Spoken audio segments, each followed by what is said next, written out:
Bonjour, ce message est de la part d'un journaliste qui s'adresse à tous ses confrères de la presse française et internationale. Je viens de me faire vacciner. Depuis l'épisode de crise sanitaire, on a beaucoup espéré sur le vaccin. Le vaccin finalement est arrivé. Heureusement que nos chercheurs ont bossé dur pour trouver des solutions. Simplement, et on le constate tous dans notre vie de tous les jours, on a tous autour de nous des personnes qui sont sceptiques et qui sont en crainte, et moi le premier. Si je me suis vacciné aujourd'hui, c'est parce que je suis contraint et forcé. Je vais bientôt devoir partir à l'international, rencontrer une personnalité importante, et sans être vacciné, il était impossible pour moi de rencontrer cette personnalité, donc je suis condamné à me faire vacciner. D'autre part, par respect pour mon autre profession qui est le transport de personnes en situation de handicap, par respect pour ces personnes, je me dois aussi de me faire vacciner pour répondre à la demande pressante des établissements de soins. Donc je ne jette la pierre à personne, je dis simplement que ce vaccin nous est imposé de façon un peu trop autoritaire. Parce que c'est là où le journaliste vous parle, chers confrères. J'ai reçu ce matin une dose du Pfizer, et avant d'être vacciné, j'ai posé des questions à la personne qui allait me faire la piqûre je lui ai demandé qu'elle me rassure, et je lui ai dit, quand je regarde la télévision, quand on voit un spot gouvernemental juste avant Plus belle la vie avec une famille qui discute avec des pour et des contre, et que finalement le spot conclut en disant sur 10 personnes hospitalisées suite à la Covid, 8 n'étaient pas vaccinées. Cela veut dire que si on analyse bien ce chiffre officiel gouvernemental diffusé sur une télé gouvernementale, 8 pour 10, ça veut dire qu'il y a 2 pour 10, donc 20% d'échecs selon le spot télévisé qu'il faut bien analyser. On vous présente les 80%, mais on vous parle pas des 20% d'échecs. Et à ma grande surprise, quand j'ai demandé au médecin qui m'a vacciné, je lui ai demandé pour le Pfizer le taux d'échec. Et cette dame m'a dit honnêtement, et c'est là le journaliste qui rend compte de son devoir, elle m'a dit le taux d'échec est de 42% en ce moment. 42%. Et elle m'a dit, vous savez, d'être vacciné, ça n'empêche pas de le contracter, et ça n'empêche pas de le diffuser. Alors, je pose une question à mes confrères, et en même temps au gouvernement. À quoi ça sert de faire une vaccination de masse? À quoi ça sert de nous imposer toutes ces choses-là, si finalement, aujourd'hui, on sait, c'est un médecin qui le dit, c'est plus le journaliste, c'est un médecin qui le dit honnêtement, 42% d'échecs sur le Pfizer. Voilà, il y a des questions qui restent sans réponse. Je pense que de façon logique, moi qui étais dans les rues de Lyon depuis le début de la crise sanitaire et pendant le dur confinement, j'étais tous les jours dans les rues de Lyon pour prêter main forte et soutenir les sans-abri qui, eux, n'étaient pas confinés. Depuis le début, je n'ai jamais contracté le Covid, je n'ai jamais été cas contact, donc preuve qu'on peut vivre normalement. Et la seule personne qui autour de moi est décédée de la Covid, c'est malheureusement mon frère en septembre 2020, mais lui, il n'avait pas la Covid. Il a eu le souci, un gros souci de santé qui l'a conduit à l'hôpital. Et à l'hôpital, il a été contaminé en septembre 2020.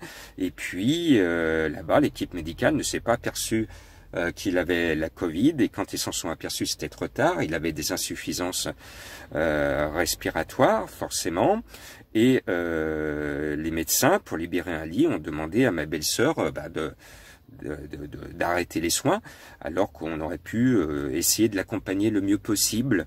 Voilà la situation. On parle aussi d'un débat sur l'euthanasie. Là, mon frère a été euthanasié pour libérer des lits en pleine crise Covid. Voilà, ça c'était un cas personnel. Donc je me dis qu'on va beaucoup trop loin et que l'on empêche aujourd'hui les gens de vivre normalement et que nos libertés sont atteintes. Alors il faut lancer un appel à la presse, je me dis, il faut que nous autres journalistes on réagisse. Moi je réagis, je me suis vacciné parce que je n'ai pas le choix. Je n'ai pas d'autre choix, mais mon devoir de journaliste, c'est d'alerter la population. Notre vrai devoir de journaliste, c'est d'alerter la population sur un vaccin qui est et là c'est la parole d'un médecin, à 42% inefficace. 42% inefficace, le chiffre officiel que j'ai appris ce matin. Donc chacun doit être libre de son choix, chacun doit être libre de vouloir se vacciner ou pas, mais il faut que le gouvernement dessert beaucoup les consignes pour qu'on puisse vivre de nouveau à peu près normalement. Et il suffit simplement de prendre soin de nos anciens, peut-être des plus jeunes actuellement par rapport aux variants, de prendre soin et de protéger les plus fragiles d'entre nous et de laisser le reste de la population qui est active, qui travaille pour l'économie tranquille et qu'on puisse reprendre notre vie normalement sans qu'on nous impose de façon autoritaire ce vaccin et sans qu'on nous impose à sortir les tests. J'ai ma première dose. Il va falloir que je continue à aller embêter les pharmaciens, les personnes comme ça, les gens du médical, pour passer encore mes tests. C'est épuisant et je me dis, alors qu'à chaque fois que j'y suis allé, là j'en ai passé des tests comme vous, je savais très bien que je n'étais pas porteur, puisque j'allais très très bien et que je vais toujours très très bien, je vous rassure. Donc au lieu de concentrer les médecins, les équipes médicales, les pharmaciens sur l'urgence des soins, on les distrait sur ce protocole qui est trop important et qui est au détriment de la santé publique, tout simplement. Parce que pendant que tous ces professionnels du médical sont distraits par tout ce protocole trop dur, et bien pendant ce temps-là, ils ne s'occupent pas de ceux qui sont vraiment malades. Et c'est ça qui est grave. Voilà, donc c'est un message d'espoir. Je pense que à tous mes amis et confrères journalistes, il faut peut-être prêter une oreille plus attentive à ceux qui manifestent aujourd'hui en France, non pas leur refus, c'est pas un refus qu'ils manifestent, c'est leur crainte et leur perte de liberté. Ces gens, on doit les respecter, je les respecte beaucoup, j'ai autour de moi des gens qui sont contre le vaccin, qui ne vont pas se faire vacciner, eh bien je suis de tout cœur avec eux. Le but, c'est de laisser la population française libre et adulte. On a l'impression d'être des enfants, on nous conduit de force, main dans la main, on nous surveille pour le vaccin. Que se passe-t-il dans notre société française? Il faut que nos élus se réveillent aussi, que beaucoup d'élus, qu'on n'entend pas trop, se réveillent et puis se battent pour que la situation en France redevienne plus normale. On doit être libre de se vacciner ou pas, c'est un choix personnel, point barre.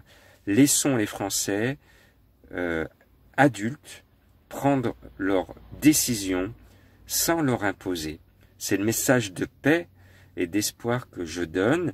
Pour terminer, le même médecin m'a dit, le plus dur en réaction, c'est la deuxième dose, donc dans 3 semaines. Vous risquez d'être malade. Si vous êtes malade, vous allez prendre comme une sorte de grosse grippe. Ah ben merci de me prévenir. Et puis, moi je me rappelle quand j'étais petit, j'ai été vacciné pour la polio, comme tous les gamins de mon âge. Hein. Mais quand on nous vaccinait pour la polio, mes parents m'avaient dit, bah, faut te vacciner pour la polio pour pas l'attraper.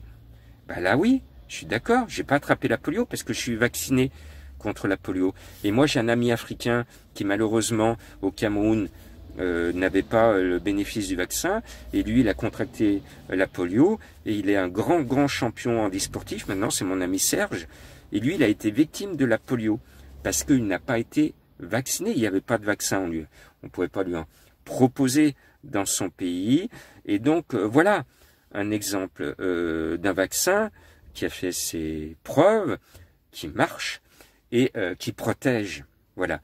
Ce qui n'est pas le cas, je viens de vous le préciser, de ce vaccin qui, selon le médecin qui vient de me piquer, me dit qu'il y a 42% d'échecs. Je vous laisse réfléchir. Et amis confrères, à vos papiers, à vos micros, à vos caméras, il est temps que la presse française se réveille. Merci.